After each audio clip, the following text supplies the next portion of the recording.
Vigilance రిపోర్ట్పై ఏం చేద్దాం?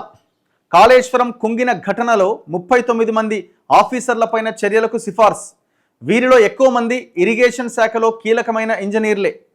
ఒకేసారి చర్యలు తీసుకుంటే ఆ శాఖపైన తీవ్రమైన ప్రభావం. తర్జన భర్జన పడుతున్న రాష్ట్ర ప్రభుత్వం. 39 మందిలో 17 మంది పైన క్రిమినల్, 22 మంది పైన శాఖాపరమైన చర్యలకు విజిలెన్స్ సూచన. వీరిలో గత సర్కార్ తప్పుల వల్ల ఇరుక్కున్న వాళ్లే ఎక్కువ. నేరుగా ప్రమేయం లేని వారికి రిలీఫ్ కల్పించే యోచనలో రాష్ట్ర ప్రభుత్వం. కమిషన్లకు ఆశపడి కావాలనే తప్పు చేసిన వాళ్ళపై మాత్రం కఠిన చర్యలు. విజిలెన్స్ రిపోర్ట్పై మరోసారి సమీక్షించబోతున్న సర్కారట. ఇప్పుడు అధికారుల గురించి ఆలోచిస్తారా? ఈ అధికారులకి తప్పుడు పనులు చేయమన్నోడు ఏడున్నాడు?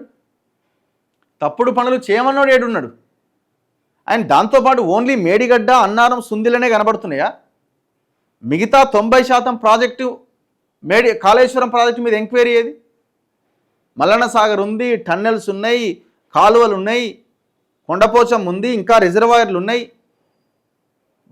ఇది మన బాహుబలి మోటార్లు మునిగిన మేడిగడ్డ పంపౌజ్ మునిగింది ఉన్నది, అన్నారం పంపౌజ్ మునిగింది ఉన్నది. మేడిగడ్డ కుంగడానికి సంవత్సరం ముందే కదా ఇదంతా అయింది. మరి వాటి మీద కేసులు ఉండవా? వాటి మీద విజిలెన్స్ ఎంక్వైరీ ఉండదా? వాటి మీద కమిషన్ ఉండదా?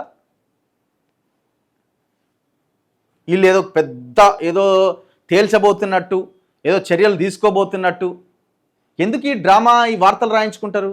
ఎందుకు రాస్తారు ఇవి? మీ వల్ల కాదు. ఇంతవరకు ఒక్క కేసులో అయినా ఒక్క పురోగతి వచ్చిందా? అసలు మీరు ఎంతసేపు ఏమంటారు? కాళేశ్వరం ప్రాజెక్ట్ మీద ఎంక్వైరీ చేస్తలేడు రేవంత్ రెడ్డి. కాళేశ్వరం ప్రాజెక్టులో భాగంగా నిర్మించిన మేడిగడ్డ మీద ఎంక్వైరీ చేస్తున్నాడు. What about remaining? Megha Krishna కట్టిన 90% ప్రాజెక్టు మీద ఎంక్వైరీ ఏది? దీనికి ఆన్సర్ ఉందా? మీ దగ్గర దొరుకుతుందా? కాళేశ్వరం ప్రాజెక్టులో భాగమైన మేడిగడ్డ బ్యారేజీ కుంగుబాటు పైన విజిలెన్స్ డిపార్ట్మెంట్ ఇచ్చిన రిపోర్ట్పై రాష్ట్ర ప్రభుత్వం తర్జన భర్జన పడుతున్నది. 17 మంది సీనియర్ ఇంజనీర్లపైన క్రిమినల్ చర్యలు, మరో 22 మంది పైన శాఖాపరమైన చర్యలు తీసుకోవాలని విజిలెన్స్ సిఫారసు చేసింది.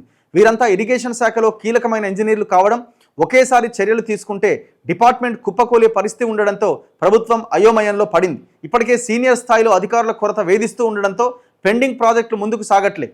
ఇలాంటి టైంలో అంతమంది అధికారులపైన చర్యలు తీసుకుంటే ఇరిగేషన్ డిపార్ట్మెంట్ మొత్తం స్తంభించిపోయే ప్రమాదం ఉందని ప్రభుత్వం భావిస్తున్నది.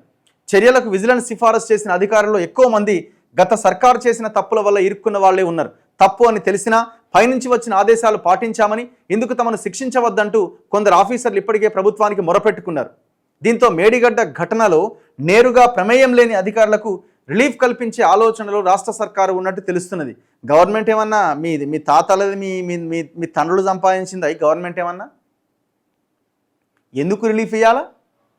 తప్పు వాడు గవర్నమెంట్ చెప్తే నువ్వు చేసినావు, గవర్నమెంట్ చెప్తే నువ్వు చేస్తే ఏం చేయమన్నా చేస్తావా? నీకు జీతం ఓడిచ్చిండు, ప్రజలు ఇచ్చిర్రు. నీ కుటుంబం ఎట్లా బతికింది? ప్రజలు జీతం ఇస్తే బతికినావు. నువ్వు ఎవరికి జవాబుదారీగా ఉండాలి? ప్రజలకు జవాబుదారీగా ఉండాలి. గవర్నమెంట్లో ఉన్న తప్పుడు పని చేయమని నువ్వు సంతకం పెట్టుకుంటూ పోతే రేపు పొద్దున ఏమన్నా అయితే నాకు ఇబ్బంది అవుద్దన్న సోయి లేకుండా నువ్వు ఆ పని చేసినప్పుడు ఇప్పుడు ఎందుకు నువ్వు శిక్ష అనుభవించొద్దు? ఎందుకు కుప్పగొలుతుందంటే అందరి మీద చర్యలు తీసుకుంటే ఇక కింది స్థాయిలో ఉన్న అధికారులు పై స్థాయి పోస్టుకి రావడానికి అర్హులే లేరా? అసలు మీరు చర్యలే ప్రారంభించలేదు, అప్పుడే మళ్ళా ఇంతమంది మీద చర్యలు తీసుకుంటే ఎట్లా అన్న క్వశ్చన్ స్టార్ట్ చేశారు. మీరు అసలు చర్యలు స్టార్ట్ చేస్తే కదా ఫస్ట్. ఈ టోటల్ ఎపిసోడ్లో ఫస్ట్ కల్ప్రిట్ ఎవడు? వాడిని లాగండి బయటికి. మీరు చర్యలు ప్రారంభించి ఆ తర్వాత అయ్యో ఇంతమంది మీద ఒకటేసారి తీసుకుంటే ఎట్లా అన్నది ఆలోచించవచ్చు. నువ్వు చర్యలే స్టార్ట్ చేయలేదు, యాక్షన్లోకే దిగలేదు, అంతమంది మీద తీసుకుంటే ఎట్లా అన్నది క్వశ్చన్ పెట్టిరు. ఇప్పుడు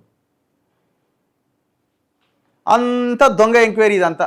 అసలు ఈ ఎంక్వైరీ కరెక్ట్గానే జరిగింది, వాస్తవాలు బయటకు వచ్చినాయి, కానీ చర్యలు తీసుకునే దమ్ము వీళ్ళకి లేదు, సింపుల్గా చెప్పాలంటే.